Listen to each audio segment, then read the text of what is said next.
Hi, in this video I'll be showing you this. It's the Ninja DT200UK 10-in-1 multifunction oven. And what I want to do today is to show you around the oven some of the features and benefits that it offers. Just before I start, I would appreciate it if you subscribe to my YouTube channel. Just give us a quick thumbs up. I'm just going to show you the dimensions on the oven. Now, as far as the width, so you're looking at around 44 centimeters or around 17¼ inches wide. As far as the height, so this is about 34 centimeters or around 13½ inches high. And then the depth, so this is, to be fair, it is pretty deep. So if you're going just to the front here, then you're looking at around 45 centimeters or just under 17½ inches. Or if you're going to include the handle as well, then really you need to allow, say, 52 centimeters or 20½ inches.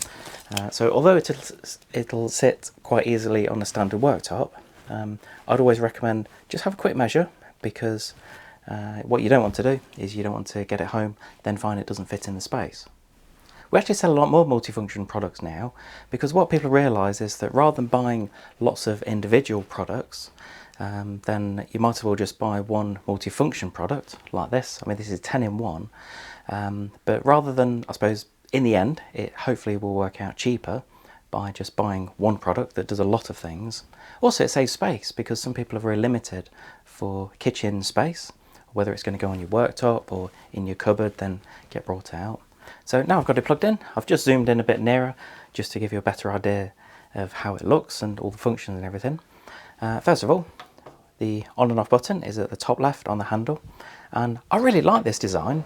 I think it's really smart. But as you can see inside, you've got a light towards the back, so it's just on the right hand side here. So it nicely illuminates the inside of the oven. I'm just going to measure this just to show you the dimensions on it. So 35 centimeters wide or just under 14 inches wide.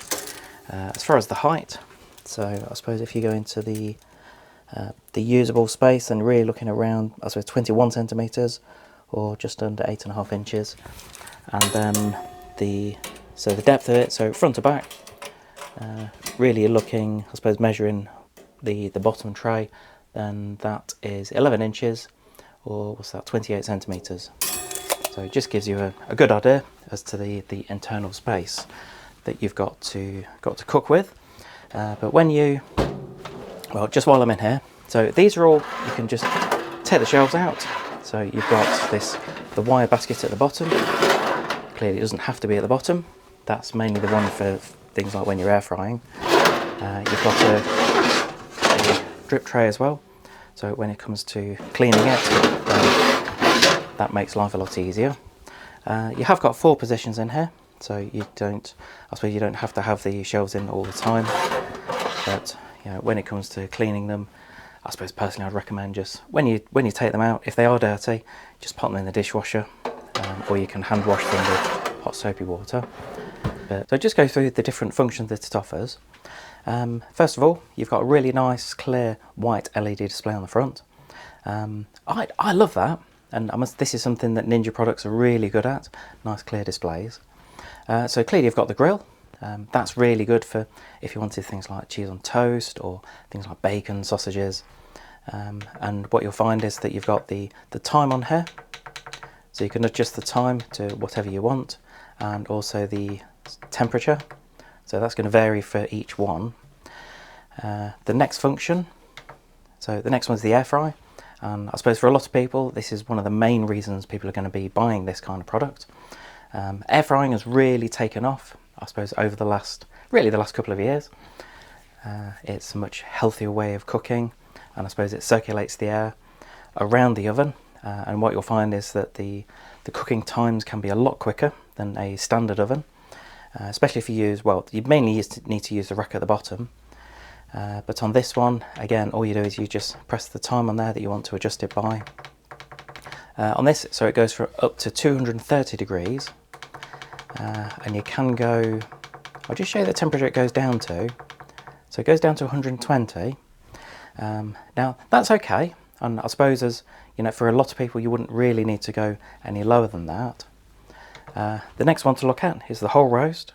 So basically this evenly cooks and crisps all sides of your roast, and there's no need to rotate it. And with this one, so again, you temperature wise, so we start at 120 again, and what are we going to get up to? So 230. So they've kept the same, so whether it's the air frying or the whole roast, then so that's a bit more of a traditional way of cooking.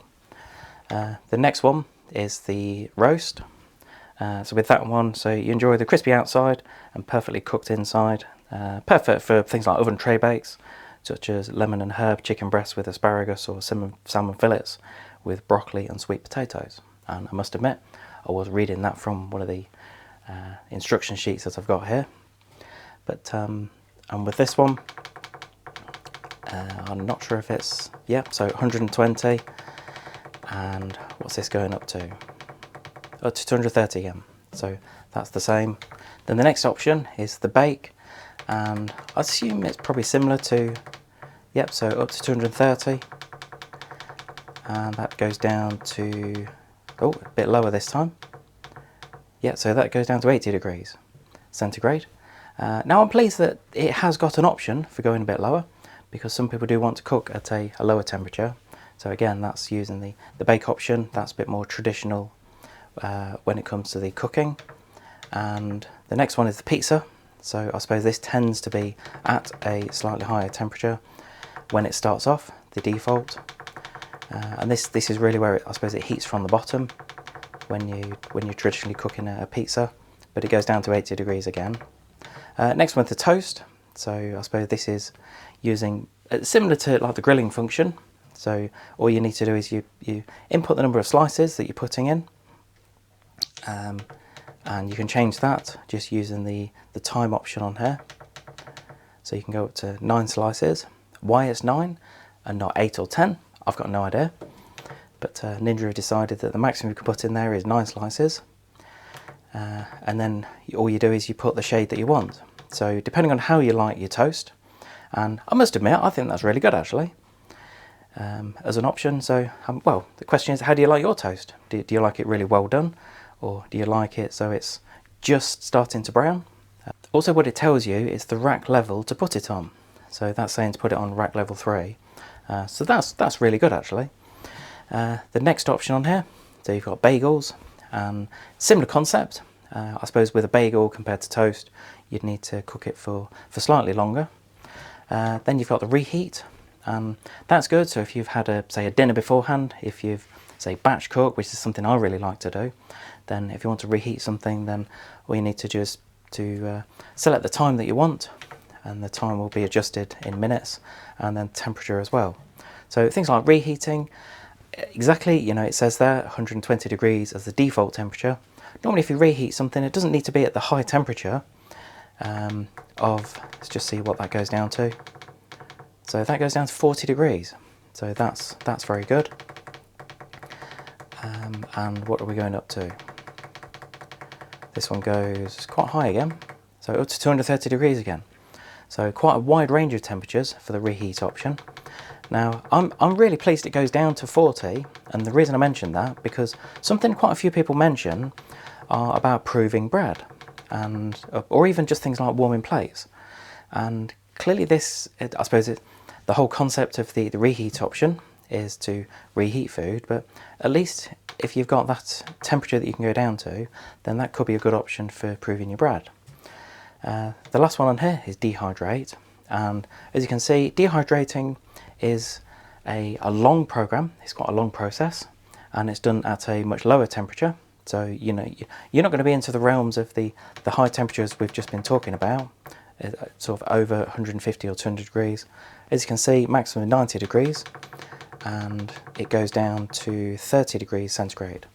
And I suppose the whole concept of dehydrating is to remove the water and the moisture from any food that you put in there. I've talked about dehydrating, I suppose, several times on my YouTube channel. I've talked about different dehydrators, and it's something that, especially my kids, they really like things like the fruit and veg that I've done before. Things like dehydrated bananas, they're fantastic. they came out really well because essentially they're almost like crisps. And again, that's telling you to put it on rack level 3 at the moment, or if you wanted, so if you were going to say cook on several levels, then if you press 2 level cooking button, then that will recommend to put it on number 2 and number 4. So that's a really good indicator, and that's pretty standard across all of the different functions.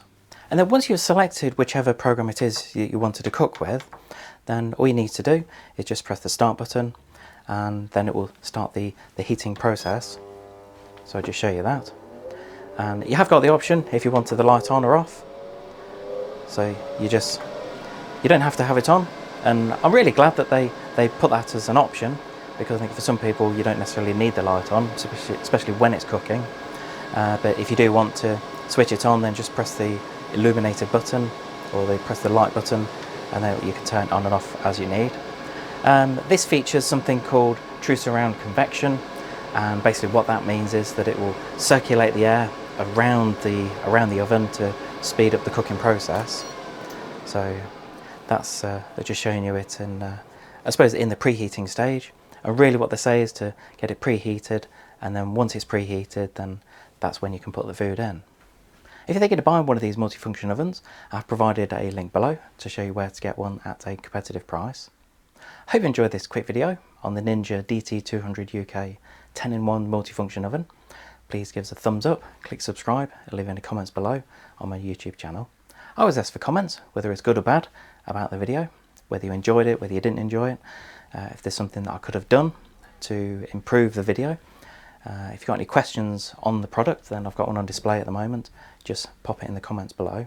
Now I know I could have done some cooking demonstrations, but at the moment I just wanted to go through some of the functions and everything that it offers within the showroom. Anyway, thanks for watching.